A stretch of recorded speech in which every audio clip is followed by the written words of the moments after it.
If the several decades old seat bench for the rear seats of your Piper Aero looks something like this, we'll show you how to fabricate one that looks like this.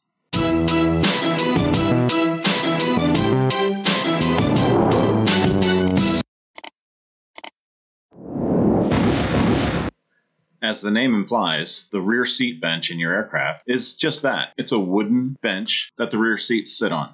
After several decades sitting in the back of the airplane, however, that old piece of plywood will tend to wear out. Not to mention the fact that it picks up a lot of moisture and maybe holds some smells that you don't really prefer in the aircraft. So in this quick video, I'm just going to show you how I took the old one out of my airplane, stripped it down, took all the parts off of it, and then used the old one as a template to make a new one, and then put everything back together on it, including new carpet, replaced all the hardware, and put a sealant on it to preserve it and make sure that the moisture doesn't get to it again in the future. So the first step in the process, like with everything I've done in this project, is to just really document everything through photographs so that you remember exactly how to put all this stuff back together. Once you've done that, on the upper side where the carpet is, you can remove all of that hardware. Those are the brackets that hold the seats in place. So just remove the screws from that, lift that stuff out, set it aside. Just again, take some pictures of how some of this went together, especially the ones you see here that have multiple pieces. These are the little peg holes that the back end of the seats push down into. Just make note of how these get inserted into the holes when you take those out so you remember how to put them back in.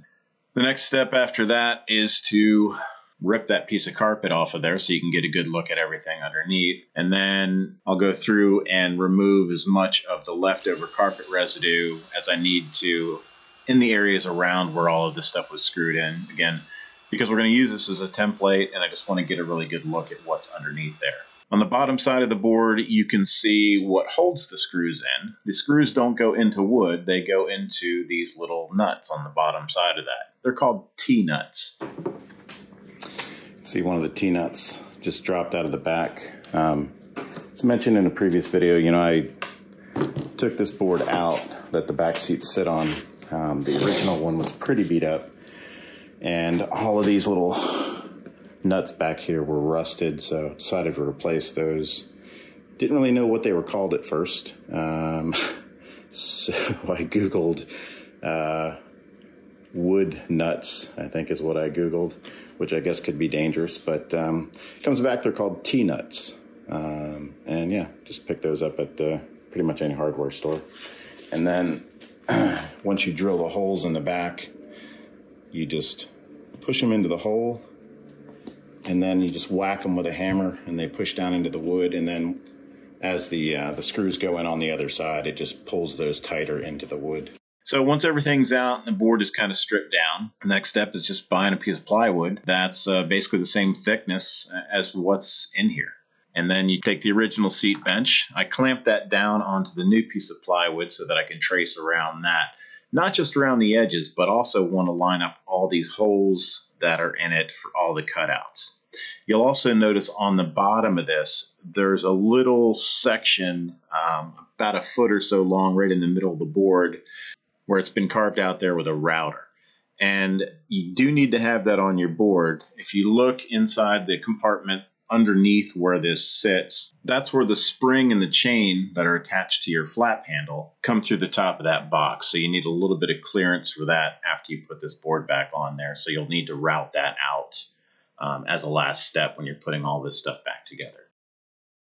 So with the two boards securely clamped together, again, traced out some of the larger holes, and then also all of the holes where all the screws went through. I actually took a drill bit and went ahead and re-drilled all the holes. And then there's also holes that run along the back edge of the seat bench. And those are the holes that the trim piece at the rear of the seat bench goes that holds the whole thing in place. So that's why, again, I wanted to strip as much of all the old carpet residue down as possible to make sure that I found all the old holes and stuff like that. And it's real easy this way with the old board clamped down on top of the new board to just go ahead and drill through all those holes and make the new holes. And that way everything's going to line up when you put the new hardware back on the board when you're done, and the seats are going to pop right in place. It avoids any kind of measuring or any errors that might arise from that. So it makes the process pretty simple if you just clamp it down, drill everything out with it clamped down. And then the next step, obviously, once you've got all the internal stuff done, is to go ahead and cut out the perimeter. As you'll see here, I actually just used a jigsaw on some of the curvy parts here. And just, again, even though I traced around the board, I just decided to go ahead and leave the old board clamped down on top of it as I made that cut. And that way I just could kind of use that as a little bit of a guide when I use the jigsaw to go around it. And that's it. Here, as you can see, the new board comes out, really nice cut. And then since I had some time to wait for other part to come in on this project, I went ahead and I did several coats of water sealant on the wood itself and gave that several weeks to kind of soak in. And then I went ahead and put several layers of a paint primer on that as well. It's probably overkill, but again, I figured, it'll just save this from picking up any moisture in the air. So once it's been sealed and painted, the next step was to go ahead. I put the T-nuts all in the back of that and then took it out to the airplane like that so that I could adhere the carpet. And if you watched the last video about the installation of the carpet, you see me carry this board out to the airplane. I didn't want to glue the carpet down away from the airplane because I wanted to make sure that I was lining it up perfect in the airplane. The edges of the carpet were going to overlap exactly how I wanted it to in the airplane, and to see if there was any trimming that was going to be required. So the best way to do that was take the bench out, put it in place in the airplane with nothing on it, and then lay the carpet down on top of that and see if I needed to trim the edges at all. It turns out I didn't, but I got it nice and centered up in the airplane where I wanted it, and then went ahead and glued it down in place while I was there in the airplane. Just made life a little bit easier. Once I did that and I finished all the other, carpet in the airplane, I took the bench back here to the garage, and then I reattached all of that hardware that we removed at the beginning. So we're in the process of reattaching all these brackets that will hold the seats down. These guys go up here in the front, that way. So I'll show you the process of how I figured out how to do this, I guess the easiest way. As you can see here on the back, you've got your T-nuts that are here. The bolts come down through the top, lock into that. They pull up into the wood and hold on to that. So fairly straightforward putting your holes in there. The tricky part, though, is just you've got all this carpet to come back down through, and sometimes just getting the hole lined up is a little bit tricky. So I'll show you kind of the easiest way that I found to make that happen. I'll just walk you through one of these and you can understand the rest of them from there. So after I drilled the hole, just took a small drill bit and obviously put that right through there and just kind of carefully drilled out a hole on that. And then after that, take a really small screwdriver, and since I've already got a hole pre-drilled, I can just kind of try to find my way back to that hole. There it goes. And that'll punch up the carpet just a little bit. What I'm going to do is follow that back down as I take it out. Move the camera back here. And then just use this little X-Acto knife just to kind of get a little cut. Make that hole just a little bit more open. You still can't see it, but it's going to be opened up a little bit when I push the bolt back through. I'll repeat that same process for all 6 of these holes. Just to kind of open that hole up a little bit.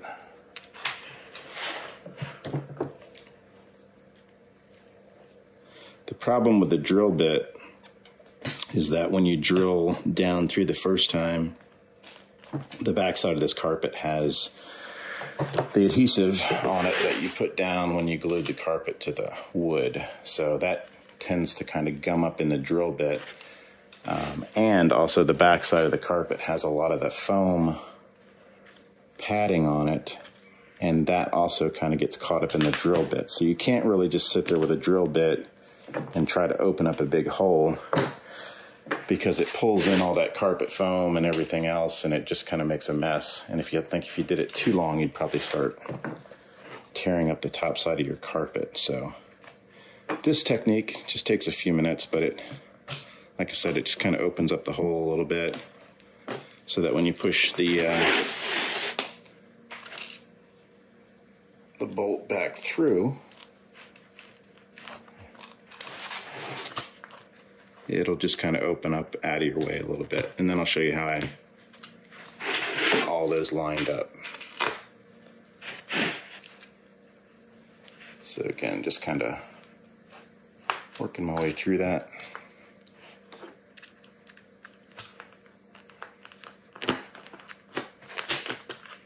All right.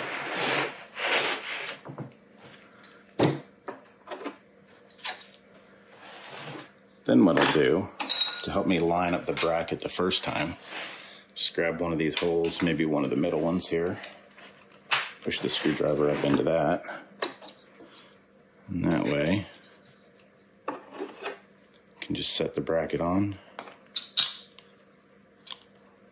and then just grab one of the screws and just follow that screwdriver right back down, push it into the hole.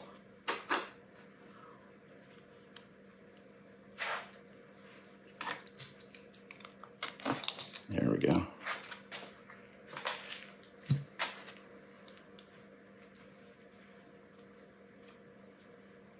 And then just kind of compress this into the carpet a little bit, helps. Now, take that out.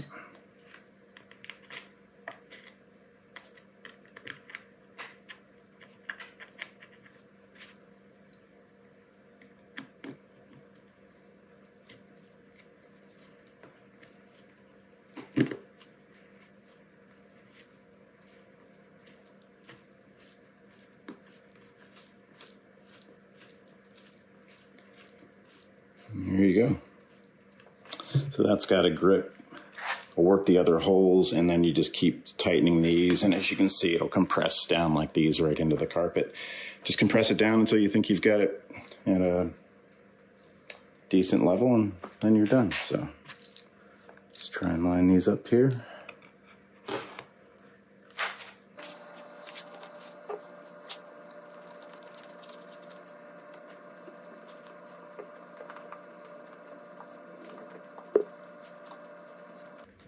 And if you get one like this where you're trying to come down from the top and it doesn't seem to be grabbing, just start from the bottom.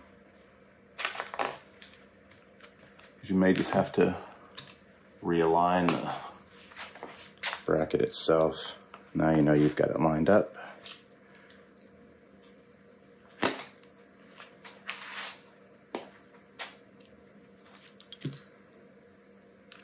And that kind of opens the hole up pretty nice with the carpet by just letting that sit in there for a minute. It's just a little tiny Phillips head screwdriver.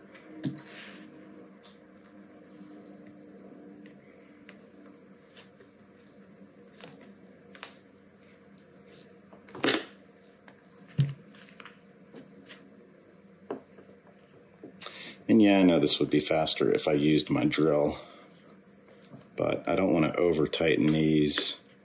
I want to take them down a little bit at a time, kind of keep them level, and that way I also don't run the risk of squeezing too hard and cracking the wood that's on the back of here, because I'd hate to have to start all over again with this.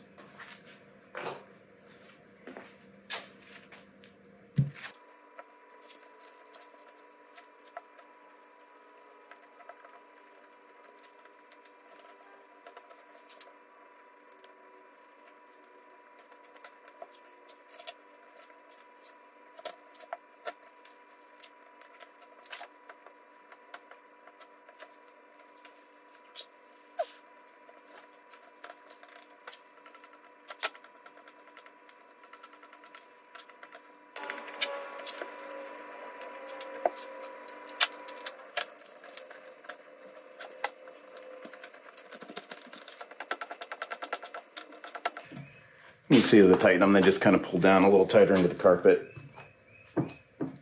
And once you get to just the point where you feel comfortable with it, then you stop. Like I said, you don't want to overdo these because you are compressing that T-nut up into the wood and the carpet down, so don't want to crack the wood or anything. But that's it. And then the next step is taking the bench back out and putting it in the airplane. Hope this helped you. If it did, please give us a thumbs up. Don't forget to subscribe to the channel to watch us finish out the restoration of this Piper Arrow, and lots more content coming ahead. So thanks again for watching. We'll see you on the next video.